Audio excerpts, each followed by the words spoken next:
Hello po guys. Yung mascovy duck ko. Ano yung manok ko. Ito yung mahirap guys kasi napakarami kong lalaking mascovy duck o pato tawag dito sa amin. Itik o pato. Yan, napakarami nila. 7 sila guys. So naglilimlim na yung iba kaya nabibitin sila sa nabibitin sila sa babae kaya yan pati manok. So hindi naman yan malahian yan guys. May bagong sisiw yan guys ayun 3 piraso lang.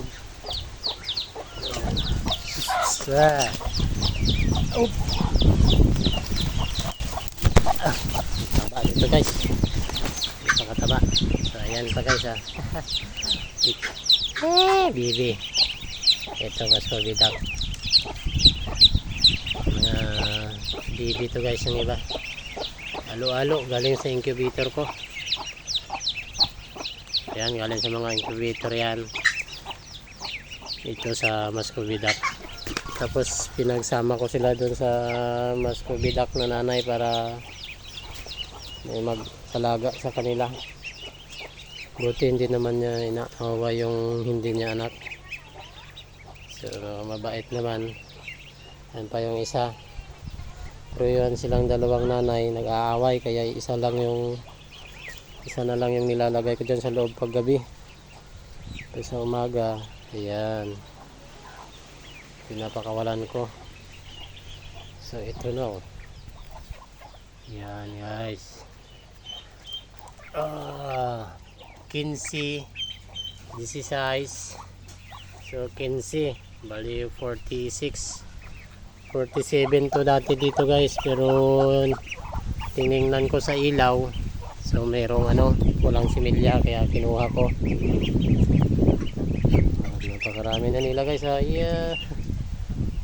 pag napisa pa yan yung 3 yan napakarami na. So ito pa guys, ito yung bibi ko guys 3 pirasong bibi pero yung isa naglilimlim pa, putik na yan. Tapos yung nililimliman niya itlog ng mascovy duck ko ito. So nangitlog ulit ng 3 yung mascovy duck ko kasi dapat dito yun inaagaw niya ayan guys 8.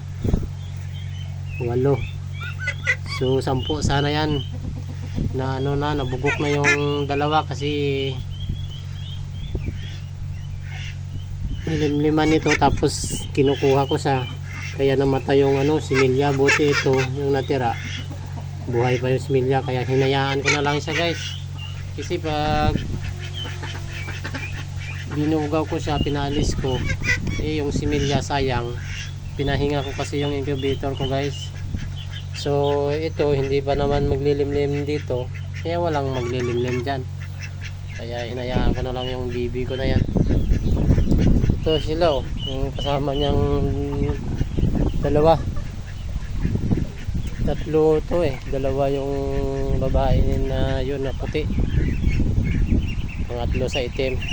So 4 na lang yan yung mga nanay nito. Yan malalaki na ito naman yung mga mascovy duck ko guys. Yung 12 naging 10. Yung isa napaka ng motor. Yung isa naman kahit laso. Marami na yan. Marami na rin akong kulungan ginawa pang guys. Pang ko guys yung mga kulungan ko guys. So reserva na yan para sa gano ng palay tag direct ba guys. So 2 kwan yan, ito 2 rin tapos ito. So kasya na yan pati mga manok. Importante yung sisiw lang naman mga ko tsaka mga manok kasi may lambat naman ako dyan guys. May lambat yan para hindi labas yung mga mascovy duck ko tsaka bibi. Ito pa guys. So Yero lang naman to kulang guys eh. Takip. Hindi ko na nilagyan ng kawayan dito guys. Yero lang bubong ko dyan. Ganon din dito guys. Tapos na to. Yero na lang talaga yung bubong. Ayan, ganda nung pinatibay ko yung pinatibay ng kanyang takip. Pintuan. Takip para para hindi agad masira kasi lumuluwag lang pag hindi ko nilagyan ng dobleng pakuan. Nako, yan po yung isa guys, lemlem 12 piraso, marami. Ayan, nag-aawa yung mga lalaki ko guys, yung mga maskubidak, kaya ibibinta ko ngayon 3. Hindi pagpito sa tatay, bali may 4 pa, yung 2 siguro katayin ko. Hindi nagamit ang swimming pool guys. Tanggalan ko pa to ng tubig tsaka itago. Yan, laki guys. Bata pa yan. Wow, ang dami guys. So bali nung yung medyo umaraw daw nung nakaraan guys, tapos umulan, bumalik yung ba yun, yung tiglamig, umulan, bumaha nga yata sa summer nun, namatay yung mga maskubidak ko at bibi guys. Marami rin yung nabawas, nasa 10. So sayang. Yan, maliit, bagong kisayang sa incubator. Pinasama ko na dyan guys, sama-sama na sila. Itong baboy ko guys, pangalawang bisis na pala itong injika ng pampalandi. So pangalawang araw ngayon, binabantayan ko.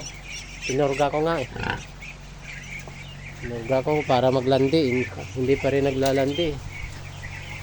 Ayan, binabantayan ko yan. Kung ayaw pa rin, pwede nang ibenta yan. Guys, thank you sa inyo guys, sa mga bagong subscribers at viewers ko po. Salamat.